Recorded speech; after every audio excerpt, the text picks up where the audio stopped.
Hello everyone, today we'll present our work on RF-based resonating sensor for condition monitoring on rotary equipment. We'll first talk about the system of interest that motivate our research. We have a few twin extruder machines that are used for injection molding, and when they operate there are a few different kinds of operating conditions. Some of them are anomalous, some of them are normal, and we would like to monitor the health condition when the twin extruder operates. Some of the anomalous behaviors include excessive vibration, eccentricity, acceleration, torsional strain, longitudinal strain, excessive bending, cracks and voids, etc., etc. We would like to specify the research objective of our work. That is, we want to develop a thin film sensor that extensively covers the surface of a piece of target equipment to provide a contactless sensing mechanism for specific strain anomalies. There are 4 bullet points that we would like to cover. That is, first, we want the sensor structure to be thin film so that it is lightweight and compact. The second is that we would like the sensor to cover an extensive range of the surface so that it improves the scalability across an extensive geometric range. We're not subject to the geometry of the equipment surface. And third is that we would like to utilize contactless sensing instead of any sort of wired or contact sensing mechanism so that we can simplify the installation process and avoid interruption of the equipment's normal operation process. And lastly, we would like to specify that the scope of our anomalies will be those anomalies that are involved with strain deformation. That way we have a clarified scope of our research. Here we give a brief review about metamaterial. Metamaterial are engineered textured material. They are artificial, periodically structured on a length scale smaller than wavelength of an external stimuli. Metamaterials exhibit better performance as sensors than traditional RF sensors because of their unique structural properties. So metamaterial uses split than spiral coils that are commonly used on RF sensors. They feature a low enough operating frequency to avoid the background absorption of soft tissue and yield higher Q factors compared to the spiral structures on traditional RF sensors. And it has been demonstrated in the literature that the stack of metamaterial rings or particle arrays is capable of increasing the interaction between wave and matter and thus enhancing the sensitivity of sensors.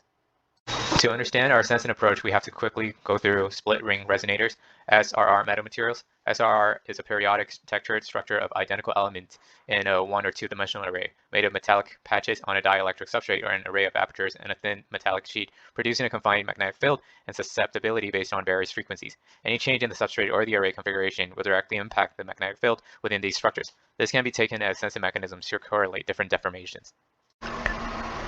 Here is an overview of the proposed sensor methodology. Structural-wise, our sensor consists of a metamaterial unit cell being bonded to a piece of elastomer substrate, which is then rigidly bonded to the surface of an equipment.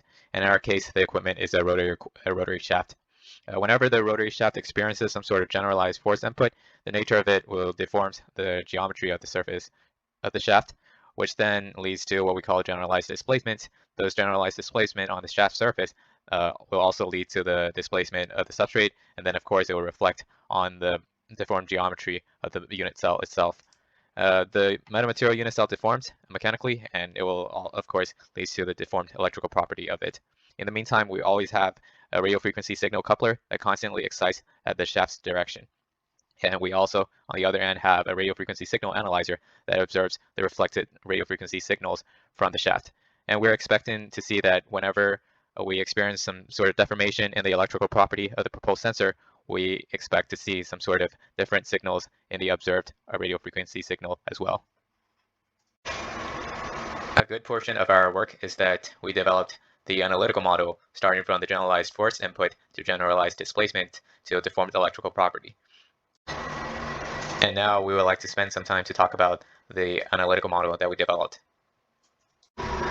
Let's first take a look at the geometry of our proposed sensor. There involves 2 parts, the metamaterial part and the substrate part. In the image on the left, it depicts one of our sensors. So the metamaterial part are depicted in black, whereas the substrate part are depicted in orange. Let's look at the metamaterial part. It involves 2 rings, 1 inner ring and 1 outer ring. This is often referred to as a split ring resonator unit cell. Each of the rings have a thickness of T, and each of them has a gap that is denoted as G. The substrate height is denoted as H for reference. So if we just take a look at the SR unit cell independently, the image in the middle showcases the 2D projection of the unit cell. And here we denoted the width of a single strip, the length of the single strip, and also the separation between the inner ring and the outer ring. Now we'll take a look at where the sensor is placed on the shaft. In our case, since we're using an injection molding machine, it's natural to make the assumption that our shaft is only grounded on one of its 2 ends. And for our sensor, we denote Lx as the placement of the sensor axially along the shaft and phi as the placement of the sensor angularly. For those of you who are familiar with mechanical deformation, figure B to figure E demonstrate the four fundamental deformation for a fundamental generalized force input that can be delivered to a subject. And they include tensional load, shear load, bending moment, and torsional torque. And we use Qi, I from 1 to 4, to denote the generalized displacement that are led by these generalized force input. By using classical beam deformation models, we're able to easily arrive at the equation that is on the top right, which relates the generalized force inputs, P, V, M, and tau, to the generalized displacement on the left, the Qis. In our case, we use delta Qis to denote the deformation across the length scale of a sensor, and similarly, we use delta Lx instead of Lx. The other parameters are constants that are materially related or geometrically related. So in this case, we have derived a mathematical model that relates the generalized force input to the generalized displacement on the surface of the shaft.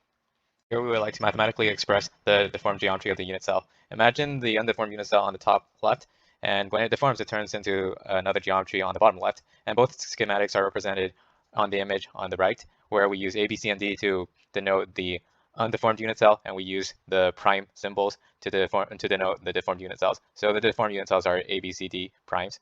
And similarly, we use the prime symbols to denote the deformed length of the strip, width of the strip, and the separation between the rings. If we look at the image on the right, assuming that side AC line up before and after the deformation, we're able to easily depict that side BD has a 3D translational deformation along the three axes after deformation. We denote those as delta L, delta V, and delta R.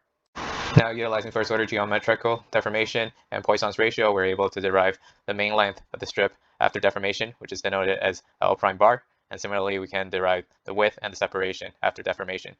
In all of these equations, nu denotes the Poisson's ratio of the material. The reason we use the main length, main width, and the main separation instead of individual length, width, and separation of each side will be shown later. To summarize what we have done above, we have built a model for shaft surface deformation, which relates the generalized force inputs to the generalized displacement delta Q1 to delta Q4. On the other hand, we have the unit cell's surface deformation, whose inputs are delta L, delta R, delta V, and whose inputs are the length, width, and separation of the deformed unit cell. We need to build a bridge between the delta Q's and the delta L, delta R, and delta V's. This is done mainly by a matrix transformation that basically describes the geometric transformation from delta Q to delta L, delta R, and delta V, which is shown over here. And then we use capital X to denote whether it is L, width, or separation, and we use capital R to describe the radius of the shaft. And eventually, by combining the three models, we're able to arrive at the deformed length, separation, width of the unit cell as a function of the generalized force inputs.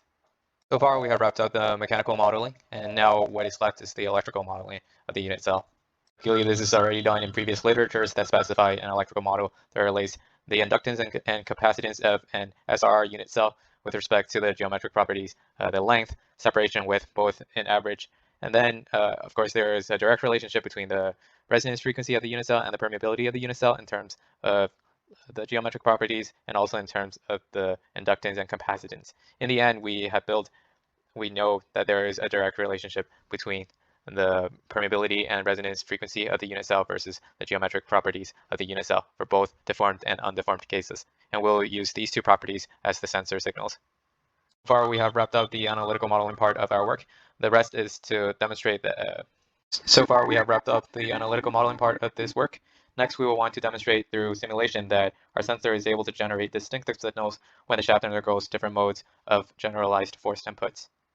For the simulation, we conducted two sets of simulations, one more qualitative, whereas the other one is more quantitative.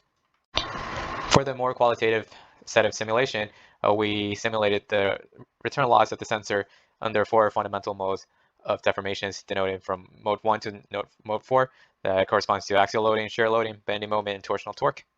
The result is clearly depicted on the left, where the four fundamental modes of deformations result in visibly different responses and return losses. In all cases, the frequency responses exhibit two resonance peaks at the sub 5 GHz region. In mode 1 and mode 3 shift the first resonance peaks to lower frequencies and the second resonance frequencies to higher values than the undeformed unit cell. Mode 1 maintains the magnitude of both peaks, and mode 3 results in a significantly reduced magnitude in the second resonance peak. For mode 2 and mode 4 deformations, the gap between the first and second resonance peaks are close to the extent that they partially merge. The similarity between mode 1 and 3 and between Mode 2 and 4 are presumably because of the geometrical similarity in terms of deformation.